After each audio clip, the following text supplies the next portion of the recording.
It all started when my son, Tim, came down with a high fever that lasted for 3 days.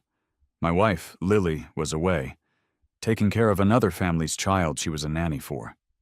I was rushing back home from a trip when she called me, her voice full of frustration. "What's the big deal about me feeding my employer's child?" she yelled. "I'm just working. Can't you stop being so sensitive? We've been married for 7 years, and we always argue about this." In the past, I would have just given in.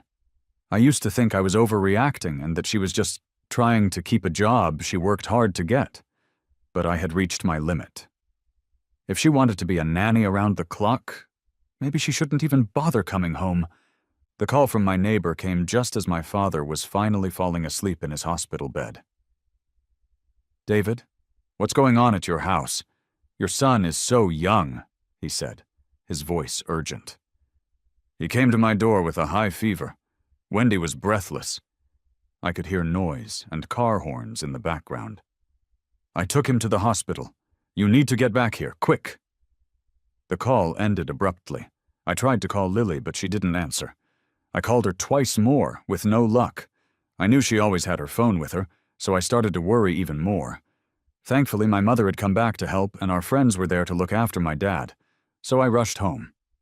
I just wanted to get to my kid and my wife to make sure they were okay. As I got to our apartment complex, my mom called. She was already at the hospital and told me to check on Lily. "The kid passed out," she said. How could she do this as a mom? But my wife was nowhere to be found at our home. After my 12th call to her went unanswered, I began asking everyone I saw in the complex if they'd seen her. "Have you seen this person?" I asked, showing them a picture of Lily on my phone. "She called me last night," I explained. A few people shook their heads. Just as I was about to call the police to report her missing, a woman from the courier station who had argued with my wife stopped me. "You mean Lily?" she said. "She went over to bother that married guy again." She described my wife as all dolled up like a ghost. She was talking about Lily's employer, Philip, a man who was also married and whom my wife had a crush on. My worry turned into a deep feeling of helplessness. She had been like this ever since Tim was born. As soon as her 1-month recovery period was over, she spent all her time at Philip's place. She wouldn't even breastfeed our son or change his diapers. If I ever suggested she spend more time with our son, she would get angry and start breaking things. "Your mom wanted me to have this kid," she would yell. "Why should I have to take care of him after he's born? You're out of line." But it wasn't my mom who had pushed for a grandchild. Lily had failed her public service exam twice, and her freelancing work wasn't going well. Philip had helped her out by hiring her as a nanny, but her pay was still very low. Mom had been worried about gossip, so she had suggested Lily stay home, pretending to prepare for a pregnancy. Thinking about all this, I rushed to Philip's house and stormed in. "Philip, you gotta see this," I heard Lily say. "He puckers after he eats." Lily was holding a boy about the same age as my son, and she was breastfeeding him even though he didn't need it anymore. I held in my anger. "You left our son alone to nurse someone else's kid," I said. "What do you mean, someone else?" Lily asked, frowning. She pulled her top down and snapped at me. "Philip's an old classmate," she shouted. "Could I have stayed in the nanny game without him?" Her shouting scared the kid she was holding, and he started to cry loudly. "Calm down, Lily. David's just worried about the kid," Philip said, walking in. He looked like he was watching his love being torn away from him as he saw Lily holding the crying boy. "You should go with him to the hospital," he said. "I'll take care of Mike. Don't worry." My wife reluctantly handed over the child, giving me a dirty look as she slammed the door on her way out. She walked back home silently, but quickly. "What are you doing? The kid is still in the hospital," I said, my voice full of frustration. "I have no energy left for this argument." "I'm going home. What else?" Lily asked, turning to me with a sarcastic smile when she saw my tense face. Come on, David. Claiming the kid has a fever just to check on me? Is this because you don't trust me? Her contempt was a hard blow. I had always said I didn't want her working as a nanny, but I never stopped her from going out, even at night. Now she thought I was using our son's safety as an excuse to test her trust. This was the woman I had shared my life with for 7 years. I didn't know what to say. My thoughts were interrupted by my mom calling, thankfully. My mom was at the hospital, and any nurse there could confirm it. Even though I offered her the phone, she slapped it out of my hand. The phone hit the ground and cracked. Lily didn't even look at it. Philip's kid is only 2 and has never been weaned. As their nanny, why can't I help? She shouted. I'm here working. I can't be proving myself every day. Isn't that too much? Her voice became scratchy. Then she noticed a call from Philip, and her voice softened. Mike's crying and throwing up, she said into the phone. I'll call a cab and get him to the hospital right away. She fumbled with her phone, and suddenly a payment alert popped up from the cracked screen. A $500 bill flashed, more prominent because of the cracks. Philip's kid is crying so hard he's throwing up without milk, Lily said. If anything happens to Mike, I won't forgive you. After screaming, she went crying after Philip, out of the apartment, getting into a waiting cab with him. I didn't hear a single word about her concern for our own child. It's tough as a dad to watch your kid seem less important to their own mom than someone else's child. But my son couldn't wait any longer, so I forced myself not to think about what Lily said, and rushed to the hospital. As the elevator opened to the ward, I slapped my own face to prepare myself. My dad was still in a hospital out of town. Tim had this fever, and with Mom's health, I couldn't pile more on her. Just a few steps more, and there was my mom, slumped on the floor, surrounded by people. My grandson, Tim, open your eyes. Look at Granny. Come on now, she cried. So much that she couldn't even stand. The doctor hurried to hold her hand, but she ended up gripping his instead. Please, doctor, my grandson can't go like this. Try to save him again. I heard him calling for me, she pleaded. The nurse held her up, tears streaming down her face as well. Annie, we've really done our best. Your child's heartbeat stopped half an hour ago. My legs, which had been moving faster and faster, suddenly gave out. I almost collapsed to the ground, unable to process it for a moment. My son, who had just turned 2 and begged me not to leave before I left home, could never open his eyes again. Mom, I managed to call out, squeezing through the crowd to her side. At first, she was stunned, but seeing me, she began furiously hitting my arm. He was just 2, sick at home, and now he's gone, she said. I raised him from a baby, fed him formula. I even paid for the house. Why did Lily keep me from seeing my own grandson? Why did she kick me out? It's not her fault, Mom, I said. It's mine. I didn't think it through. I wanted to say more, but seeing my mom's red eyes, I swallowed my words. What kind of spell did she put on you? My mom cried, shaking her head. No job makes a kid leave after giving birth. As soon as she heard someone was pregnant, she moved in with her employer. Can't you see through her intentions? She coughed and waved me off when I tried to approach. Don't touch me. I don't have a heartless son like you.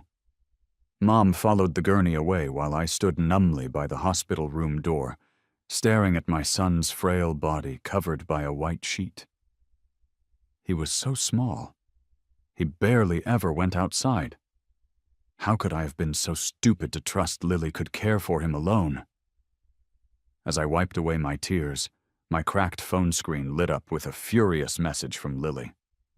Why did you stop the payment? You know how awkward it was when I tried to pay and there was no money. You forced me to find a job, but then you're picky about me being a nanny. If you want a divorce, just say it.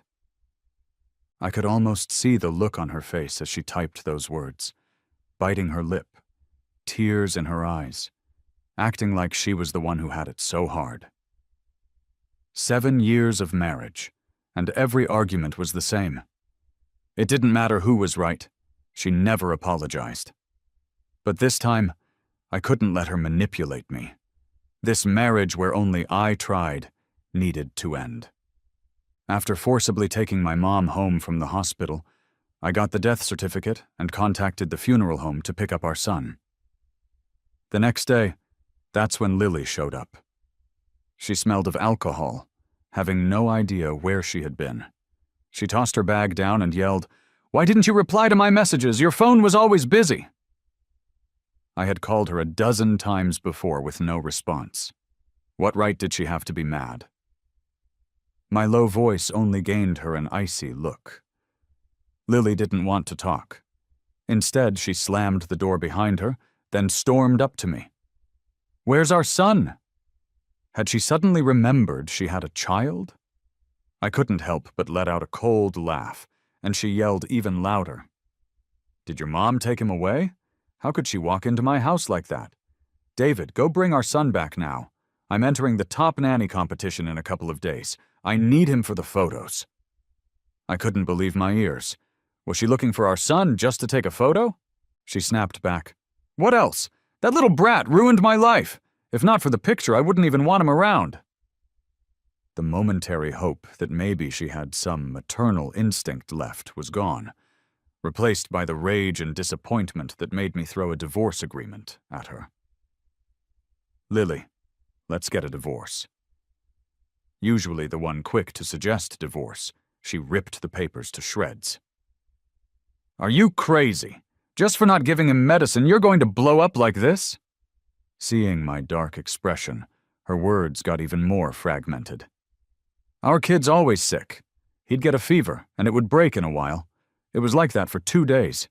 What could happen on the 3rd day? I left just for a while. How dare you blame me?" So, our son had held on for 2 whole days. That's why he opened the door that last day, seeking help from our neighbor. That's why he was unconscious with a high fever before even reaching the hospital. "I won't give you our son, and I don't want to see you again. You're unfit to be a mother." I had never shouted at Lily like that, and she retaliated with a slap. "Well done. You've driven your wife away, David. You'll never see me again." The banging of the door hurt my ears. Full of rage, I grabbed a drink but remembered I had to plan the hearse for the next day and put it down. It rained lightly the next day. Mom looked at our son being prepared for burial and asked me, "David, have you told Lily? She's the mother. How can she miss seeing him one last time?" I felt terrible inside. I pulled out my phone but saw a video shared by Philip's wife. "Philip, he hit me again yesterday. I can't stay anymore. Your wife fights with you ever since having a kid, right?" Under the dim bar lights, my wife wore a revealing outfit I'd never seen.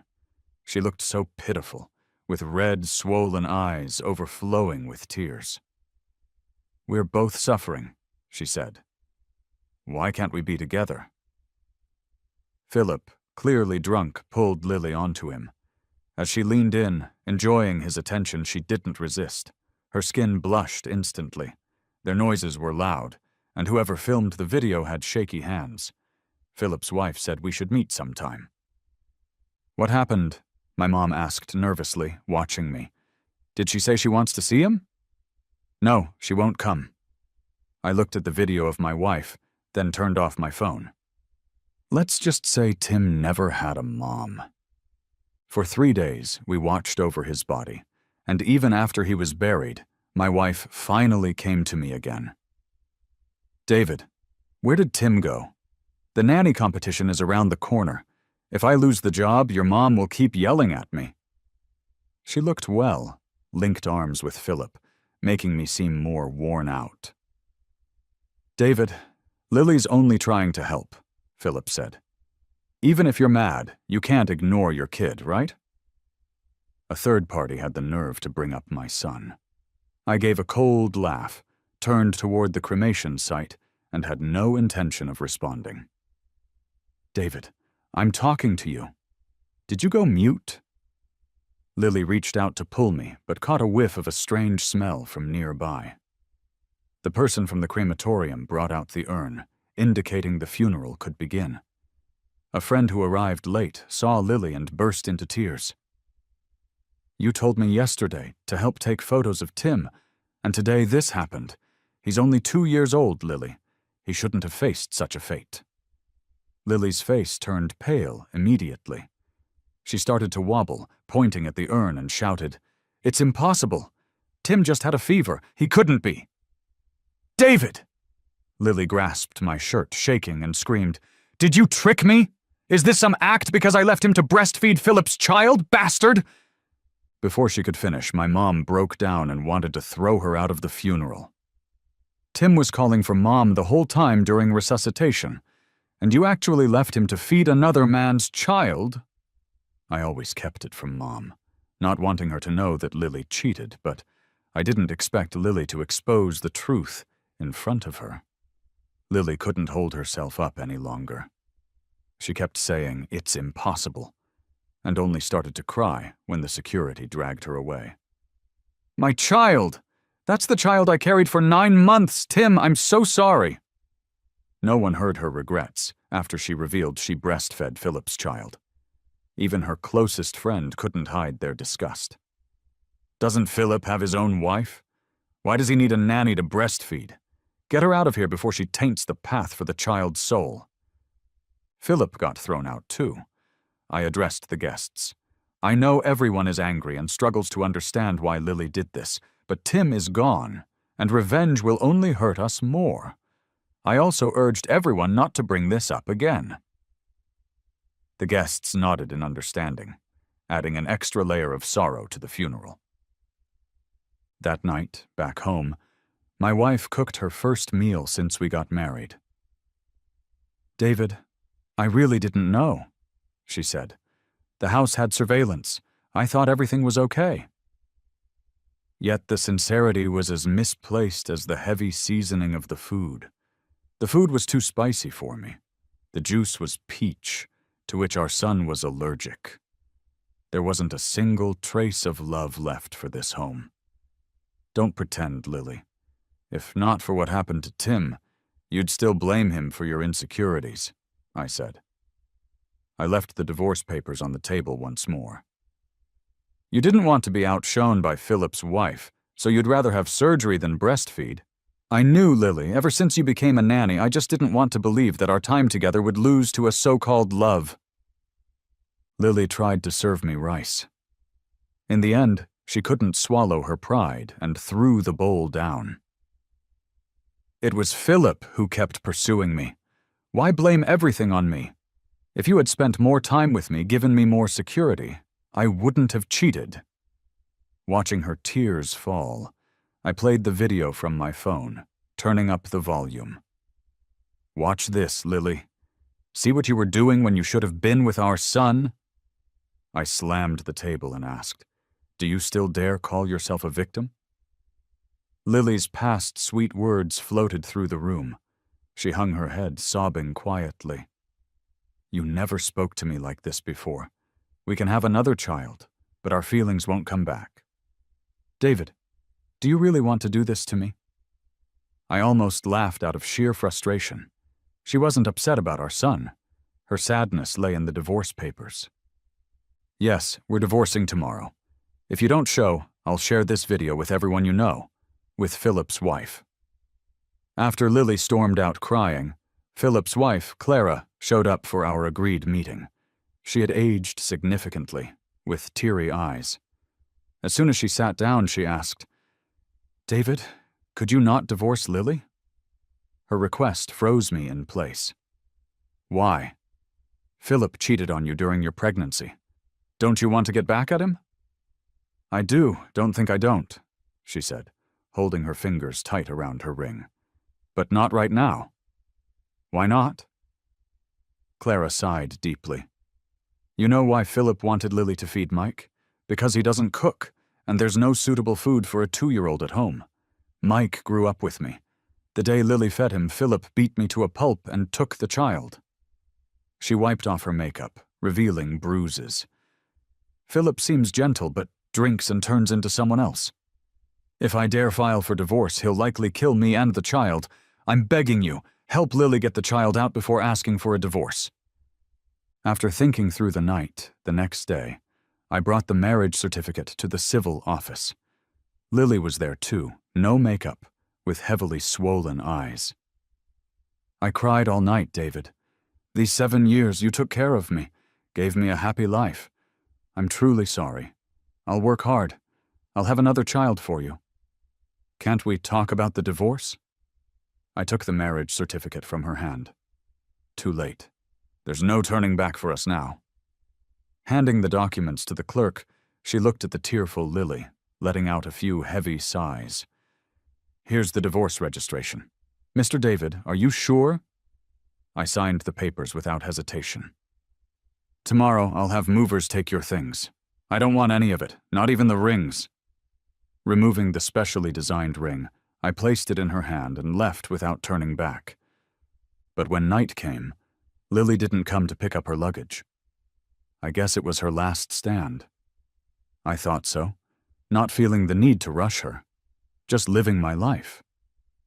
I didn't expect that 3 days later I got an urgent call from the station lady. "Something's wrong. Your mom and Lily got into a fight, and she pushed your mom down." I took leave and rushed back home. Just as I arrived, Lily grabbed my shirt and pushed me in front of everyone. "They're cursing and trying to hit me. David, save me!" I hadn't even processed what was going on. Suddenly, the dancing ladies surrounded me, shouting and waving their fans in my face. "David, move aside! I'm gonna slap this little witch today. She's done nasty things and even hit people. Just try to hide again." I was confused. What exactly happened here? The lady closest to my mom shouted, "Ask her if she dares admit it. It's serious misfortune that Tim was reincarnated into your world." Lily, behind me, whimpered in a small voice, "Tim is my child. Seeing me suffer, he would surely want to help me."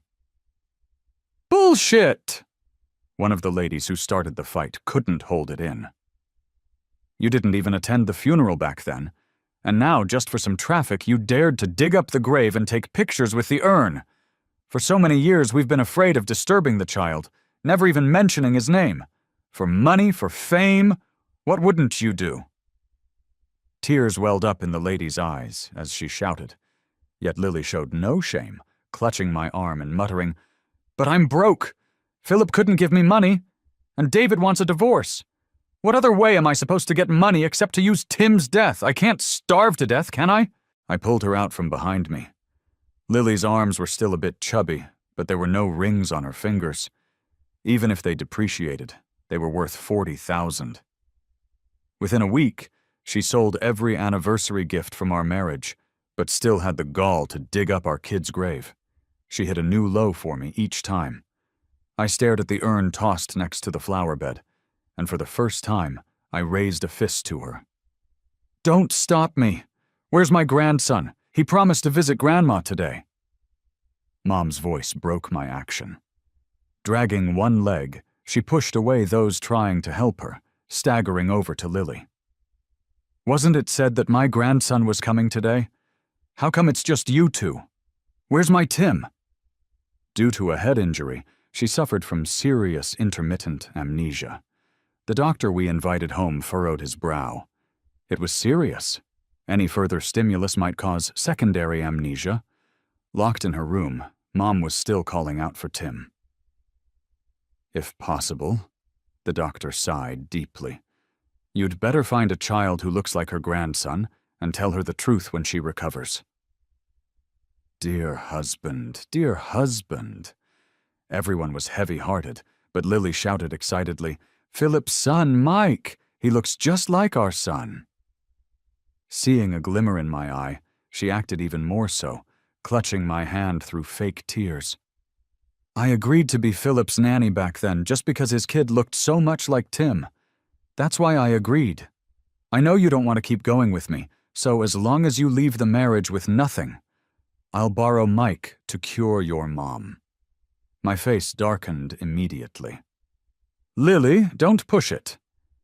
But she twirled her hair, warning me, Who told you to insist on divorcing me? You didn't appreciate the gesture, and now the property is mine. The old lady's illness can't be delayed. Don't let her go with her son." Finishing her threat, she tried to leave, but my mom's friend grabbed her hair. "No one taught you manners, so today I'll teach you a lesson." Aunties, championed as the top of the Sunset dance troupe, with the strength from her single-handed pull-ups, she turned Lily's face into a pig's head, fanning her until she fled crying. Rolling her eyes, she wheezed, then sat next to me and asked amusedly, "How did I do with my act?" The doctor pulled off his coat, and Mom stopped refusing to go to the hospital. We sat together on the sofa, blankly looking at the urn on the table. "Sigh," Mom sighed. "Tim, you've suffered." The argument was pre-planned. Acting like she fell and pretending amnesia to trick the child was the plan. Finally, with Tim's help, we found our chance. I seemed to see his understanding smile once more, touching in its maturity. I wiped away my tears and sent Clara the predetermined signal. Her reply came quickly, saying she booked the cross-province flight tickets. Everything was ready. I took out my phone and sent a message to Lily. "I'll agree to leave the marriage with nothing. Bring Mike over. Let Mom try if it can cure her illness." Lily replied promptly, "Okay," and soon sent the meeting location. It was on the second floor of a kids' play center. The space was narrow, hardly possible to snatch a kid away unnoticed. Lily sat against the wall, holding Mike so tightly that he cried. "The kid is here," she said. "When's the divorce paper going to be amended?" She was unusually tense, not budging till I put down the divorce papers. I had to place the document on the table first. The first time I met Mike, I scared him into crying. There's no way he'd go with me. No need to be so uptight. People occasionally looked over at Lily, afraid of being mistaken for a human trafficker. She finally put Mike on an inner chair. "Let me see." Watching Lily eagerly try to grab the papers, I quickly retracted them back into my bag. "Where's your document?" "What document?" Thinking she had things in the bag, Lily tightened her grip on Mike, visibly more tense. "The promise for Mike to treat my mom's illness." I wrapped my fingertips on the table atop the papers. "Otherwise, I'll pay and get nothing. If Philip doesn't give me the child, what then?"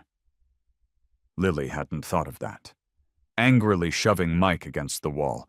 "Why didn't you tell me earlier? I came here for nothing today!" Mike's head made a thud, and he immediately started bawling. "Don't cry, grandson. Grandma's here," I said as his mom quickly joined in the act, but I held her back. "Mike can indeed treat my mom's illness. Bring the documents tomorrow, and we'll come back." My words were cut off by the sound of vomiting. Mike was being strangled by Lily, crying so hard he couldn't breathe, then puking all over her. "Ah!" she screamed as she jumped up, ready to lash out, but noticed the disapproving stares from others nearby. After all, this wasn't her kid. Not daring to make too much of a scene, she carried him into the restroom, making sure we weren't leaving. We quietly exited the children's park with Mom. We circled to the airport, and about 15 minutes later we saw Clara holding Mike. Mom rushed over. "Is the child okay?" She gently touched Mike's head and smiled. "Thanks to you distracting them, it went smoothly. When people are really stressed, their attention drops significantly. Mom and I were just the bait. The plan was to make Mike cry and vomit, giving an opportunity to get into the bathroom. A disguised Clara was waiting there. As soon as Lily left him because of the mess, Clara slipped Mike into a moving bag. "Mike, Mama, sorry for making you suffer," Clara said, kissing his face.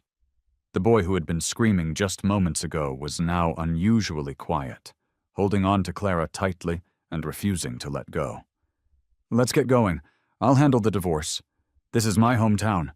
I have friends and family here," I said. Unlike her, with no one around and only strangers to turn to for help.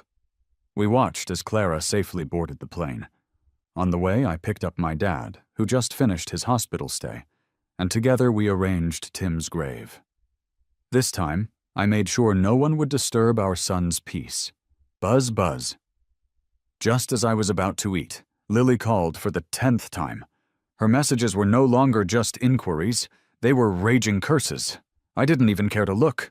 I went to settings and blocked her. I thought this would finally stop her harassment. But I was wrong. She took it to the internet and made everything public. We dated through college to marriage, and after the divorce, I didn't get any money. Even my son's gravestone was moved without consent. I didn't mean to blow this up, but I had no choice, Lily cried online, posting Tim's death anniversary and memorial photos. I figured she was setting up to release fake videos to smear me. Suddenly, my social media was flooded with hate, and my family and workplace were swarmed by so-called justice warriors. While your wife is struggling, you're here with another woman? Shameless! What gives you the right to move the grave? Tim wouldn't want to be with a loser like you. Give Lily her child back. They shone lasers in my eyes. Female co-workers I barely talked to were throwing water at me, recording it. A whole bunch of influencers joined in, attacking me for views. With Tim's death anniversary coming up, I didn't want to argue, but Lily brought a mob and trashed the cemetery where Tim was buried. The chaos was terrifying. Nearby gravestones were covered in paint, insults to staff written all over. People held up Tim's photos, stomping on the headstones. Why can't the mother visit her son? You soulless corporate lackeys have no heart. You support a cheating deadbeat, you're scum. They followed Lily, threatening to expose the staff's cooperation with me. A crowd formed, an elderly woman throwing vegetables. We may not use the internet, but someone will stop you. What are you doing? I'm live streaming. Just try hitting me. Lily's camera fell, and I brought in some other families who couldn't stay silent anymore to help fight back. We were together for 7 years, Lily. I dragged her off, splashing paint all over her. Even though you were at fault, I didn't take back the furniture or money so you could have a living. But you know Tim's anniversary is near, and you stirred things up when my mom's grieving, inciting people to destroy the cemetery. Do you think you're doing right by Tim? By me? Lily went pale, but still she grabbed for the camera, pointing it at me. Look at him, my husband of 7 years. He wants to have trafficked a child. Now he's taking mine. How dare he ask if I think of him? I glimpsed at the screen, comments flying by. Parents of such devils deserve hell. How can you do this to a mother? What did you ever do for your child? You should pay for what you've done to those kids. Reading the curses, I hated myself for my upbringing. If I had just silenced her back then, she wouldn't have the chance to speak now. Dozens of us were taken to the station. Lily sat sobbing, pointing at me. I'm just too emotional. He already took one child. I can't lose another. The officers exchanged glances and split us up. What's this trafficking she's on about? I sighed, pulled out my phone to show them, and explained Clara's story. She successfully divorced Philip. She invited me for the holidays, happy to have me. Mike's 3 now.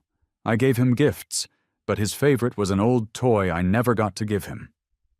Watching him zip around the room with a toy car, I couldn't help but think of Tim, who never dared raise his voice at home out of fear of Lily.